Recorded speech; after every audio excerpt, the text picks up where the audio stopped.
नमस्कार। मुद्दा तो है, मैं आपका स्वागत है। मैं हूं आपके साथ ब्रजेश चौक से। आज मुद्दा है फिर लाडली पर लड़ाई। जी हां, लाडली बहना योजना पर फिर सियासी लड़ाई छिड़ गई है।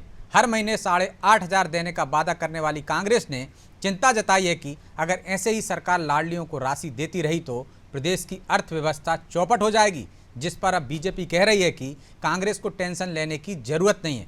लेकिन सवाल यह है कि कांग्रेस की इस चिंता के क्या मायने हैं। जब कांग्रेस बीजेपी सरकार पर हर महीने 3,000 देने का दबाव बना रही थी, तब उसे अर्थव्यवस्था की याद क्यों नहीं आई। सवाल तो यह भी है कि अगर कांग्रेस जो कह रही है कि वो सच है, तो बीजेपी के पास आर्थिक स्थिति को सुधारने का क्या प्लान है। आज चर्चा में इन सीधे सवालों के सीधे जवाब लेने की कोशिश करेंगे, लेकिन पहले देखिए रिपोर्ट।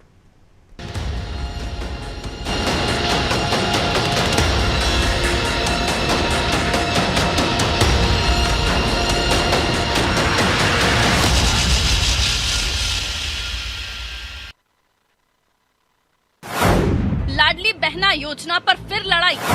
योजना को लेकर कांग्रेस ने चिंता जताई। बीजेपी के लिए तुरुप का इक्का और कांग्रेस के लिए टेंशन बनी लाडली बहना योजना पर फिर संग्राम छिड़ गया है। जो कांग्रेस लगातार बीजेपी सरकार पर लाडलियों को हर महीने 3,000 देने की वकालत कर रही थी, अब उसे रातों रात प्रदेश की आर्थिक स्थिति खराब होने की चिंता सताने लगी है। कांग्रेस ने कहा है कि अगर सरकार ऐसे ही लाडलियों को राशि बांटती रही तो प्रदेश की आर्थिक स्थिति गड़बड़ा जाएगी। हालांकि वो बात और है कि जब कांग्रेस इन्हीं लाडलियों की किश्त राशि बढ़ाने की बात करती है तो उसे उस वक्त इन सब बातों का ध्यान नहीं होता। लाडली बहना योजना लागू करने के बाद सरकार के सामने ये समस्या उत्पन्न हो गई है कि जो काम योजना के अंतर्गत मध्य प्रदेश में चल रहे हैं और जो एस्टैब्लिशमेंट पर राज्य सरकार का खर्चा है, इनको मिला दिया जाए तो लाडली बहना योजना का पैसा अगर निरंतर देते रहे तो सरकार के पास पैसा नहीं बचेगा। पहले कांग्रेस राग अलापती रही कि योजना बंद हो जाएगी और अब कह रही है कि यूं ही चलती रही तो प्रदेश की इकोनॉमी बिगड़ जाएगी। खैर, याद हो तो कांग्रेस ने भी विधानसभा चुनाव के दौरान महिलाओं को 1,500 रुपए देने का वादा किया था और अब लोकसभा चुनाव में हर महीने 8,500 रुपए देने का ऐलान भी किया था। लेकिन वो बात अलग है कि लाडलियों ने कांग्रेस की जगह बीजेपी को ही चुना और अब कांग्रेस के डबल स्टैंड पर बीजेपी उसे निशाने पर ले रही है। देखिए, जब योजना की राशि लगातार मिल रही है, बिना किसी अवरोध के मिल रही है, 1.5 साल से ज्यादा हो गया मिलते हुए, ऐसे में कांग्रेस की आशंकाएं बताती है कि कांग्रेस के नेता चाहते हैं कि प्रदेश की योजनाओं से बहनों को लाभ मिलना बंद हो जाए।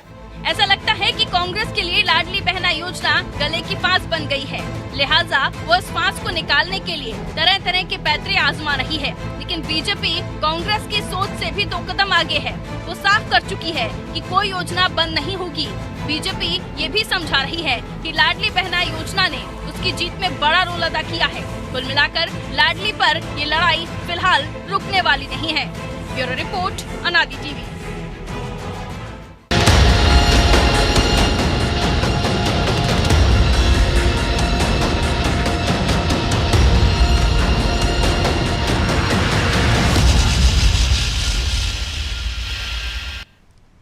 तो इस मुद्दे पर चर्चा के लिए हमारे साथ जुड़ गए हैं कांग्रेस प्रवक्ता जितेंद्र मिश्रा, बीजेपी प्रवक्ता शिवम शुक्ला और हमारे सहयोगी प्रभु पटेरिया। आप सभी का बहुत बहुत स्वागत है।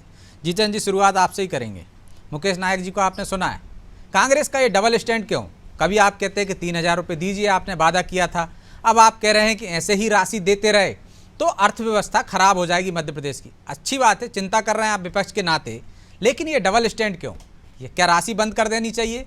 वो कह रहे हैं बीजेपी वाले कि आप चाहते हैं कि लाडलियों को देने वाली राशि बंद कर दी जाए ताकि लाडली नाराज हो जाएं। इसमें डबल स्टैंड की बात क्या हो गई? इसमें तो सीधी सीधी विपक्ष की भूमिका निभा रहे। इसमें डबल स्टैंडर्ड क्या दिख गया आपको? तो आप ये बता दीजिए, दें या बंद कर दें? यही डबल स्टैंड हो गया ना। आप एक तरफ कह रहे हैं 3,000 दीजिए, एक तरफ आप कह रहे हैं कि दे रहे हैं, इससे अर्थव्यवस्था खराब हो जाएगी, प्रदेश की माली हालत खराब हो जाएगी। तो क्या बंद कर दें? किस पक्ष में है कांग्रेस? देखिए, इसकी घोषणा हमने भी की थी। हम भी इस तरह की योजना लेकर के आने वाले थे। अगर हम सरकार में होते तो निश्चित तौर पर इस तरह की योजना आती। लेकिन आप ये देखिए, जो मध्य प्रदेश सरकार में लीकेज है, जो भ्रष्टाचार का डंक मध्य प्रदेश सरकार में लगा है, अगर उसे नहीं रोका गया तो निश्चित तौर पर ये योजना इस प्रदेश में भारी पड़ जाएगी। हमने जो लीकेज था उसको रोकने की योजना बनाई थी। जो भ्रष्टाचार में 50% कमीशन का सरकार मध्य प्रदेश में है, अगर उसको रोका गया तो निश्चित तौर पर ये योजना सफल होगी। लेकिन जिस तरीके से भारतीय जनता पार्टी उस तरफ काम नहीं कर रही है, मध्य प्रदेश में राजस्व की कमी होती जा रही है, अधिकारी और नौकरशाह हावी है, जिससे पैसा इनकी जेबों में जा रहा है। अगर ये लीकेज, ये ब्रेकेज रोक दिया गया, अगर इस तरीके से राजस्व बढ़ाने की दिशा में काम हुआ तो निश्चित तौर पर ये योजना सफल होगी। तो ये बताइए ना, कहाँ भ्रष्टाचार है? ये भ्रष्टाचार हो रहा है, आप तो योजना पर सवाल उठा रहे हैं। 50 नहीं योजना, अरे जब पैसा राजस्व बढ़ाने की दिशा में काम नहीं होगा, भू माफिया हो, रेत माफिया हो, दवा माफिया हो, मध्य प्रदेश में लगातार काम कर रहा है, गणवेश माफिया हो, मद्यान माफिया हो, सारे के सारे लोग जब इस प्रदेश में काम करेंगे तो राजस्व की बढ़ोतरी कहां से होगी? हम सरकार में थे, आपने देखा रेत माफिया से हमने कितना राजस्व वसूला था और राजस्व बढ़ा करके इस प्रदेश की आमदनी में जोड़ा था। इस तरीके का कोई भी काम अगर करती है सरकार तो ये योजना सफल होगी। अन्यथा रोजाना कर्ज लेने की तैयारी करके इस तरह की योजनाओं को चलाने से क्या फायदा? निश्चित तौर पर सरकार को ध्यान देना पड़ेगा। और जो नौकरशाह भी है और जो रिश्वत का खेल मध्य प्रदेश में चल रहा है, आपने सबने देखा मध्य प्रदेश में ठेकेदारों से कितना कमीशन मांगा जाता है, जो यही सलाह एफिडेविट में लिख करके देते हैं। मिश्रा जी, अच्छी सलाह है आपकी। यही सलाह कर्नाटक को दे देते तो 3 रुपए नहीं बढ़ाते वो पेट्रोल, तमिलनाडु को दे देते, तेलंगाना को दे देते, तो वहां भी तो यही नहीं, इस तरह की योजनाओं के कारण उन्होंने वैट में इजाफा कर दिया है, जिसपे पूरे देश में विरोध हो रहा है। नहीं, देखिए मध्य प्रदेश में जिस तरीके से लाडली लक्ष्मी योजना, लाडली बहना योजना चल रही है, इसमें जब तक प्रदेश में भ्रष्टाचार खत्म नहीं होगा, जब तक ड्रेनेज जो नीचे से जा रहा है वो बंद नहीं होगा, जब तक ये सफल नहीं होगी। निश्चित तौर पर वो लोग अगर बढ़ा रहे तो उन लोगों ने इस दिशा में काम किया होगा और कहीं ना कहीं अपने राजस्व को बढ़ाने की दिशा में काम हुआ होगा। मध्य प्रदेश में राजस्व नहीं बढ़ पा रहा है, मध्य प्रदेश रोजाना कर्जे की चपेट में जा रहा है। एक ना एक हफ्ते में, एक ना एक महीने में, हर 15 दिन के अंदर मध्य प्रदेश सरकार कर्ज ले रही है, तो निश्चित तौर पर सवाल उठेंगे। मध्य प्रदेश में राजस्व बढ़ाने की दिशा में कोई गंभीर कदम नहीं। जवाब ले लेते शिवम जी। शिवम जी वो कह रहे हैं राजस्व बढ़ाने की दिशा में मध्य प्रदेश सरकार कोई कदम नहीं उठा रही, भ्रष्टाचार पर उनका इशारा था, और जो कमीशनबाजी की वो बात कर रहे हैं कि इस पर रोक लगा दें तो निश्चित तौर पर जो सरकारी खजाने पर बोझ है वो कम होगा। योजना पर उनका सवाल नहीं है। देखिए, सबसे महत्वपूर्ण चीज यह है कि कांग्रेस पार्टी का चरित्र आज से नहीं, सदैव ही महिला विरोधी रहा है। मध्य प्रदेश की महिलाओं के आर्थिक उन्मूलीकरण की दिशा में जो हमारी सरकार लगातार उनके खाते में 1250 रुपए देकर के उनको एक आर्थिक रूप से संबल देने का काम कर रही है, कांग्रेस के नेताओं कार्यकर्ताओं को यह चीज किसी भी रूप में स्वीकार्य नहीं है। क्योंकि नारी की शक्ति, नारी का आत्मसम्मान जिस प्रकार से आगे बढ़ रहा है, उससे स्वाभाविक तौर पर पितृसत्तात्मक व्यवस्था वाली कांग्रेस पार्टी को आपत्ति होना बहुत ही एक ऑब्वियस सी बात है। जो सबसे महत्वपूर्ण चीज है, कर्ज की यह लोग बात करते हैं, इनको कर्जे की चिंता है। मध्य प्रदेश में जब यह सरकार में थे, कोई विकासवादी योजना चलाने की जब भी बात हो तो कांग्रेस पार्टी हमेशा कहती नजर आती थी कि हमारे पास आर्थिक रूप से उतनी शक्ति नहीं है, मध्य प्रदेश का राजस्व खाली है। वहीं भारतीय जनता पार्टी की सरकार आप देखिए, लगातार चाहे विकास की योजनाएं हो, मेट्रो बनाना हो, ओवरब्रिज बनाने हो, फ्लाईओवर बनाना हो, इस प्रकार से तमाम चीजें करनी हो, वह क्रियान्वित करने के साथ ही साथ जन कल्याण के लिए योजनाएं, चाहे लाडली बहना जैसी कोई योजना हो, बैगा सहारिया वर्ग को अनुदान राशि जो इन्होंने बंद कर दी थी वह हो, वृद्धा पेंशन हो जो इन्होंने बंद कर दी थी, कहीं ना कहीं अन्य वर्गों को दी जाने वाली राशि हो उसको बंद करने का काम कांग्रेस ने किया था। यह तमाम चीजें भारतीय जनता पार्टी की सरकार में आम गरीब जन के खाते तक पहुंच रही हैं, डीबीटी के माध्यम से पहुंच रही है। राजीव जी की जो वह बात थी, लेकिन वो कह रहे हैं कि बोझ बन गई है सरकार पे ये योजना, और विपक्ष के नाते हमारा कर्तव्य है कि सरकार को सलाह दें। मैं आपको बहुत तथ्यात्मक चीज बता देता हूं। जब 2003 में हमने दिग्विजय सिंह से मध्य प्रदेश की सरकार संभाली थी, उस दौरान मर्ज और मध्य प्रदेश के कर्ज और जीएसडीपी के बीच जो रेशियो होता था तकरीबन 32% के आसपास था। हम कर्ज जितना लेते थे उसका 32% के करीब लगभग उसमें क्या कहते हैं हमारी जीडीपी, वही आज घट करके मात्र 27% के आसपास रह गई है और लगातार उसमें घटोतरी देखी जा रही है। यह दिखाता है कि मध्य प्रदेश में एक और चहुमुखी विकास हुआ है। मध्य प्रदेश की आर्थिक आय, जो प्रति व्यक्ति आय है, वह आगे बढ़ी है। मध्य प्रदेश में तमाम लोगों के पास रोटी, कपड़ा, मकान जैसी व्यवस्था पहुंची है और उसके बावजूद भी कर्ज और जीडीपी का जो रेशियो है, उसके बीच जो एक खाई है, उसको पाटने का काम मोदी सरकार, मध्य प्रदेश की भाजपा सरकार ने किया है। तो स्वाभाविक तौर पर कांग्रेस की पीड़ाओं, आपत्तियों का निराकरण किसी भी रूप में जनता बार बार चुनावों में कर देती है कि जनता का विश्वास, जनता का मत किसके साथ है। जनता ने लोकसभा के चुनाव हो, उससे पहले विधानसभा हो, नगरीय निकाय हो, लगातार कांग्रेस पार्टी को खारिज करके स्पष्ट किया है कि इनकी जो गरीब विरोधी राजनीति है उसको जनता स्वीकार नहीं कर रही है। जनता का बहुत ही दृढ़ता के साथ मानना है कि जो भी मध्य प्रदेश की सरकार की लोक कल्याणकारी योजनाएं हैं उनको निरंतरता के साथ आगे बढ़ाया जाना चाहिए। और मध्य प्रदेश की जनता को माननीय मुख्यमंत्री जी ने अनेक अवसरों पर कांग्रेस बार बार आपको कर्ज क्यों लेना पड़ रहा है? चलिए मान लिया आपकी बात, तो कर्ज क्यों लेना पड़ रहा है? हमारे जीएसटी का कलेक्शन लगातार बढ़ रहा है। मध्य प्रदेश को तत्कालिक रूप से कर्जे की आवश्यकता है, लेकिन उसी अनुरूप हमारे यहाँ पे वो तो लीकेज का जिक्र कर रहे हैं कि बहुत सारे लीकेज हैं आपके यहाँ, कमीशन खोरी चल रही है। देखिए, ये लीकेज की जब ये लोग बात करते हैं बहुत हास्यास्पद लगता है। इनकी जब सरकार थी, जिनके आज जो नेता प्रतिपक्ष हैं वह तो बात करते थे कि दिग्विजय सिंह मध्य प्रदेश के सबसे बड़े माफिया हैं, उनके नेतृत्व में मध्य प्रदेश में भ्रष्टाचार की इंडस्ट्री चलती है। हमारी सरकार में तो ऐसा कोई सिस्टमेटिक भ्रष्टाचार का कोई प्रारूप नहीं है। हम तो पूरी मजबूती के साथ लोक कल्याण के विषयों को लेकर के गंभीर हैं। कहीं पर कोई लीकेज नहीं है। जहां पर जो इस प्रकार की समस्या सामने आती है उसको त्वरित माननीय मुख्यमंत्री जी जितेंद्र जी, छोटा सा जवाब। वो कह रहे हैं कि आपके समय में तो आपके वन मंत्री रहे तत्कालीन, उन्होंने तो आप ही के बड़े नेता पे माफिया होने का आरोप लगा दिया था। उनकी सरकार पर जो भ्रष्टाचार के आप आरोप लगाते थे उनमें क्लीन चिट दे दी थी। तो यहाँ तो ऐसे कोई लीकेज नहीं है तो उन्हें तथ्यों के सामने सामने रखिए आप। नहीं, देखिए 33,000 करोड़ रुपए का कर्जा था उस सरकार ने। आज 4.5 लाख करोड़ रुपए का कर्जा मध्य प्रदेश के ऊपर हो गया। उसका विकास कहाँ दिख रहा है आप ये बताइए। रोजाना कर्ज लेने की स्थिति क्यों बन रही है? अगर आप राजस्व के मामले में आपका जीएसटी बढ़ा है, आपके पास में मुद्रा का संग्रहण हुआ है, तो निश्चित तौर पर आपको रोज कर्ज लेने की जरूरत नहीं पड़ेगी। इस कर्ज को प्रदेश की जनता भुगतेगी। लीकेज ऐसे होता है कि आपने रिलायंस इंडस्ट्री को 5,400 करोड़ रुपए का भुगतान कर दिया, सरप्लस बिजली ले ली और आपके अपने संयंत्र स्थापित नहीं करे। जो दिग्विजय सरकार में बिजली के संयंत्र स्थापित हुए थे, 1 यूनिट बिजली का आपने बढ़ा करके काम नहीं किया। लेकिन वो कह रहे हैं कर्ज तो रेशो के अनुसार ले रहे हैं ना, जितना ले सकते हैं। नहीं, मेरा ये कहना है कि देखिए आंकड़ों की बाजीगरी अलग। आपको अपने प्रदेश की राजस्व की स्थिति को मजबूत करना था तो कर्ज लेने की जरूरत नहीं पड़ती। अगर कर्ज लेकर के इन सारी योजनाओं पर पैसा खर्च किया जाएगा तो निश्चित तौर पर आंकड़ों से तो आप बताएंगे ना, आंकड़ों से ही वो बता रहे हैं कि आपके समय में 32% का अंतर था।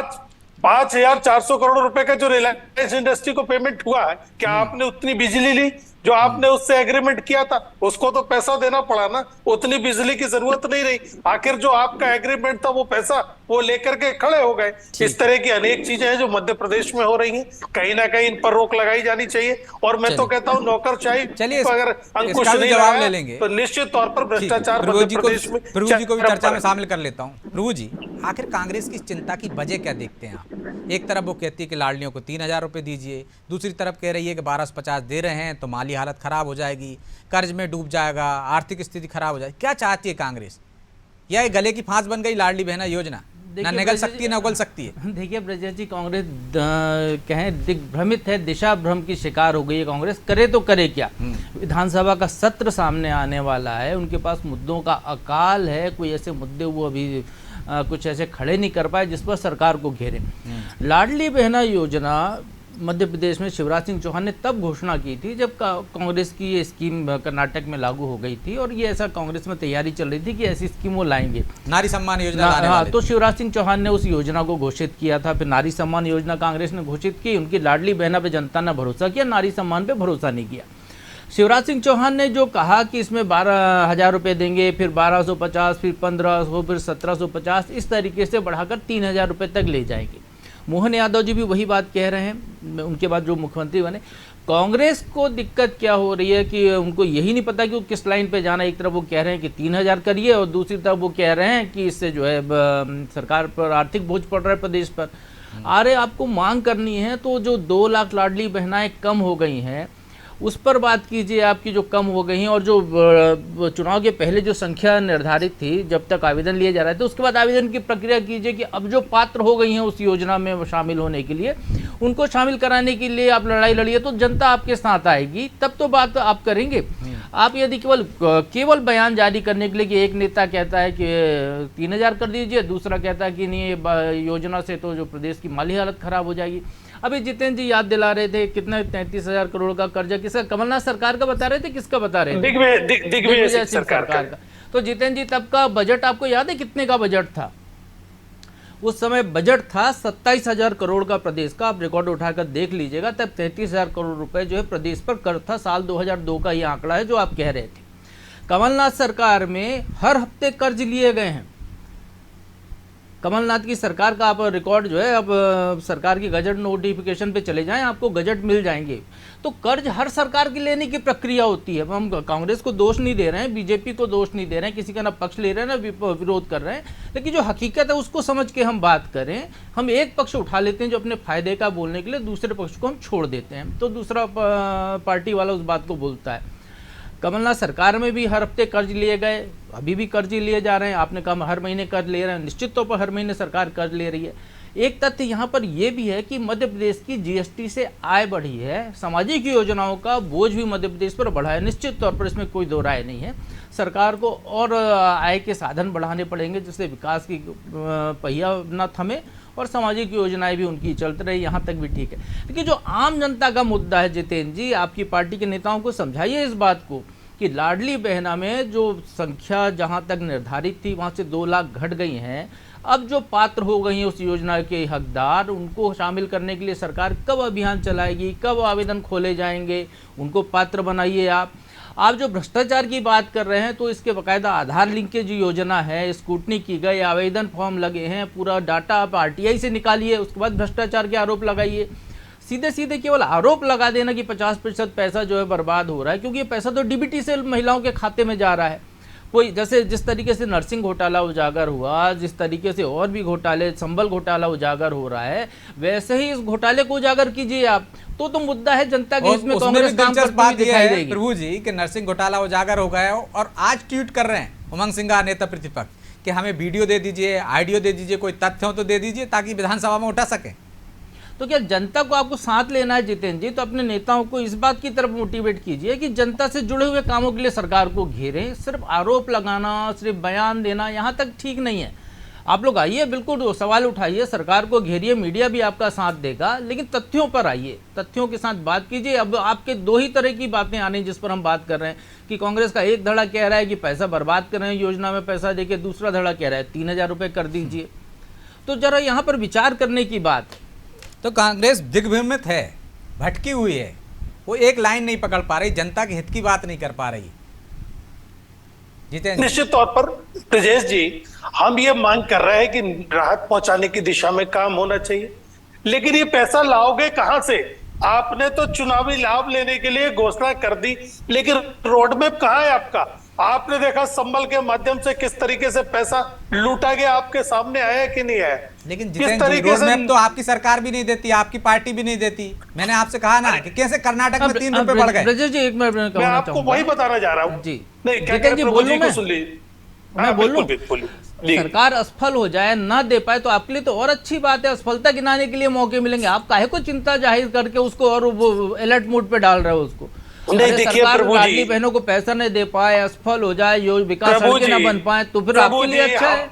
प्रभु जी, हम विपक्ष में हैं, हमारा सब काम है सरकार को सुझाव देना। निश्चित तौर पर जो राजस्व हमारी सरकार में इकट्ठा होता था, निश्चित तौर पर आज की तारीखों में देखेंगे तो वो सब भ्रष्टाचार के भेंट चढ़ रहा है। रेत माफिया मध्य प्रदेश में सक्रिय है, ये देखा गया है। मध्य प्रदेश में जो मिनरल्स है उनको लेकर भी माफिया सक्रिय है। तो एक सुर में बोलिए ना मिश्रा जी, वही तो समस्या है।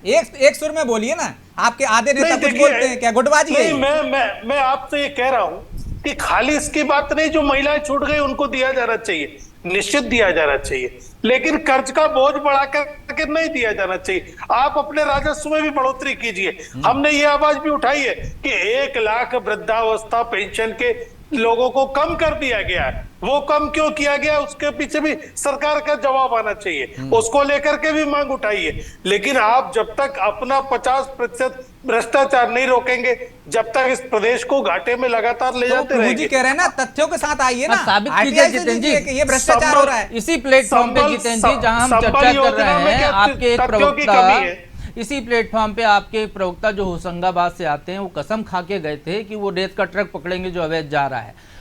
1.5 महीना हो गया, आज तक कोई खबर नहीं आई ना, वो खुद सामने आया। उसके बाद कई बार जुड़ चुके, उन्हें रेत शब्द में भ्रष्टाचार शब्द का नाम लेनी बंद कर दिया उन्हें, जब वो कसम खाई थी उस दिन के बाद से। प्रभु जी, मैं आपसे मुखातिब होता हूँ, संबल योजना आपने सुनी नहीं, किस तरीके से 2-2 लाख रुपए जीवित व्यक्तियों के नाम पर निकाल लिए गए। वो तो हमने भी कहा आपसे कि उस पे और आइए, उस पे और नीचे तक जाइए आप। मैं आपको वही बता रहा हूं, नर्सिंग घोटाले में एक कमरे में कॉलेज दे दिए गए। ये क्या छोटा घोटाला है मध्य प्रदेश सरकार के? आइए सर, उसमें 150 कॉलेज की परमिशन कांग्रेस सरकार में मिली थी। आप आइए उस पे, नर्सिंग घोटाले पे भी आइए आप। हम तो चाहते हैं शुद्धिकरण इसी बहाने हो दोनों पार्टियों का, चाहे कांग्रेस हो चाहे बीजेपी हो, सरकार का शुद्धिकरण होगा। आइए, लेकिन आज मौजूदा मंत्री के ऊपर उंगली तक नहीं उठा रही भारतीय जनता पार्टी की सरकार। एक बार जवाब तलब तो होना चाहिए कि एक कमरे के कॉलेज बना दिया, एक कमरे के स्कूल में नर्सिंग चला रहे हैं आप, लेकिन इसको लेकर के कोई सवाल पूछने को तैयार नहीं है। लगातार कर्ज लेना, तो सवाल पूछने का काम तो विपक्ष का है ना, और अब तो कोर्ट की निगरानी में जांच हो रही है। संबल घोटाला आपके सामने रख दिया, नर्सिंग घोटाला आपके सामने रख दिया, संबल घोटाला मीडिया ने दिया आपको, संबल घोटाला तोहफे में मीडिया ने दिया है आपको जितेंद्र जी। देखिए, आपने उठाया, हमने उठाया, हाँ। बात बराबर है। कहीं ना कहीं आप भी तो लोकतंत्र का चौथा स्तंभ है, मीडिया तो अपनी जिम्मेदारी निभा रहा है। हाँ, आप तो लोग निश्चित निभाइए तौर पर मैं विपक्ष भी की बता रहा जिम्मेदारी हूं ढंग से। कि मध्य प्रदेश सरकार में व्यापक घोटाला आपने देखा, नर्सिंग घोटाला, ई टेंडरिंग घोटाला, गणवेश घोटाला, मध्याह्न भोजन घोटाला, दवा घोटाला, कितने घोटालों की एक और नाम ले लीजिए कृपा करके, वो जो पाइपलाइन घोटाला भी बोल दीजिए छिंदवाड़ा का, कि बगैर जो है बगैर बांध बने पाइपलाइन जो बगैर खरीदे पेमेंट वाला, वो घोटाला भी गिना दीजिए। मैं आपसे ये कह रहा हूँ कि सरकार में बैठे जांच होना चाहिए, दोषियों पर नहीं, आप इतने सारे गिना रहे, उसको भी गिना दीजिए। मैं कह रहा हूँ, मैं आपसे ये बता रहा हूँ कि आप सरकार में बैठे, हम नहीं गिना पा रहे तो आप गिना दीजिए और उस पर कार्रवाई कर दीजिए। आपको तो किसी ने नहीं रोका, आप तो सरकार में बैठे हैं ना। आपको ठीक है, तो शिवम जी से जवाब लेते। शिवम जी, कार्रवाई क्यों नहीं करते? घोटालों का जो गिनती गिना रहे हैं वो, उस पर जवाब तलब कर दो। यदि आपको लगता है कि कमलनाथ सरकार में भी 150 नर्सिंग कॉलेजों को अनुमति दी गई थी, गलत थे, तो उन पर भी कार्रवाई कर दीजिए। पाइप घोटाले पर भी कार्रवाई कर दीजिए, क्यों नहीं करते आप? देखिए, सभी घोटालों पर पूरी तरीके से कार्रवाई चल रही है। नर्सिंग में भी जिन कॉलेजेस पर कार्रवाई की गई वो भारतीय जनता पार्टी की सरकार के द्वारा की गई है। कमलनाथ जी के भांजे के जब प्रतिष्ठानों पर छापे पड़े थे, मिगलानी जी तक जब जांच की आंच पहुंची थी, तब भी भारतीय जनता पार्टी की सरकार ने कार्रवाई की थी। भारतीय जनता पार्टी की सरकार जब भी कोई कार्रवाई करती है तो कांग्रेस कोर्ट का इंतजार क्यों? नर्सिंग घोटाले में कोर्ट बोले तभी क्यों, उसके पहले क्यों नहीं? देखिए, कोई भी प्रकरण जब सामने आता है स्वाभाविक तौर पर उसमें कुछ लोग कोर्ट में विषय लेकर के गए, उसके पश्चात सरकार के प्रकाश में मामला आया। हम तो अपने तरीके से हर चीज को पूरी प्रूफिंग के साथ करने का प्रयास करते हैं, लेकिन अगर उसमें कहीं पर भी कोई लापरवाही बरती जाती है तो स्वाभाविक तौर पर माननीय न्यायपालिका की ओर से आदेश आया और सरकार ने पूरी प्रतिबद्धता प्रदर्शित की। माननीय मुख्यमंत्री जी ने कहा कि इस पर उच्च स्तरीय जांच होगी और केंद्रीय एजेंसियों के हाथों में जब जांच पहुंची तो किस स्तर पर उसमें डबल लेयरिंग थी, सीबीआई के अफसरों ने लापरवाही की तो केंद्र स्तर पर उसकी दोबारा जांच कराई गई, उनके ऊपर कार्रवाई की गई। तो ये भारतीय जनता पार्टी की सरकार में कोई भी दोषी, कोई भी अपराधी, कोई भी भ्रष्टाचारी बचने वाला नहीं है। हम सुनिश्चित करते हैं कि यहाँ पे हर भ्रष्टाचार के लिए। लेकिन शिवम जी, अपने स्तर पर भी तो कार्रवाई कर सकते हैं ना। जिन लोगों ने, जिन अधिकारियों ने अनुमति दी है उन पर कार्रवाई कर दें। कोर्ट की कार्रवाई चल रही है, सीबीआई की कार्रवाई चल रही है कोर्ट के निर्देश पर। माननीय मुख्यमंत्री जी ने मेडिकल काउंसिल के तत्कालीन रजिस्ट्रार और बाकी सबको उस समय पर जो भी इस घोटाले के प्राइम एक्यूज थे उनकी सेवा से बर्खास्तगी का आदेश दिया है। एजेंसियों को स्वतंत्रता के साथ जांच करके उनके ऊपर प्रकरण पंजीबद्ध करने की स्वतंत्रता दी गई है। जितने भी इस प्रकार के प्रकरण सामने आ रहे हैं उसमें स्वाभाविक तौर पर एजेंसियों के पास पूरी जो पॉलिटिकल मैंडेट होना चाहिए वो सरकार की ओर से उपलब्ध कराया गया है कि आप पूरी निष्पक्षता के साथ जांच करिए और जो दोषी हैं उनके ऊपर कार्रवाई करिए। बृहत्तर स्तर पर भारतीय जनता पार्टी की सरकार में किसी भी आरोपी, किसी भी भ्रष्टाचारी के लिए कहीं पर भी कोई स्थान नहीं है और हम एक नहीं अनेक बार प्रदर्शित कर चुके हैं कि हमारी सरकार का डंडा उनके ऊपर कैसे चलता है। ईडीआई, सीबीआई जैसी संस्थाएं जब अपना कर्तव्य का पालन करती है तो कांग्रेस उसको कहती है कि पॉलिटिकल वेंडेटा है। आज कांग्रेस पार्टी को जांच के लिए हमसे प्रमाण पत्र चाहिए। हम तो बार बार बोल रहे हैं कि कांग्रेस और उस प्रकार की मानसिकता के दलों उसके चलिए नेताओं शिवम के जी, ऊपर माफी एक चाहता हूं नहीं क्योंकि समय की बाध्यता है, इसलिए चर्चा को यहीं विराम देना होगा। आप सभी का बहुत बहुत धन्यवाद। तो बीजेपी एक तरफ कार्रवाई कर रही है, दूसरी तरफ कांग्रेस दिग्भ्रमित जैसी नजर आ रही है। उसके कुछ नेता कह रहे हैं कि लाडली बहना योजना बोझ बन गई है, तो कुछ नेता कह रहे हैं कि वो 3,000 रुपये देना चाहिए जो शिवराज सिंह चौहान ने वादा किया था।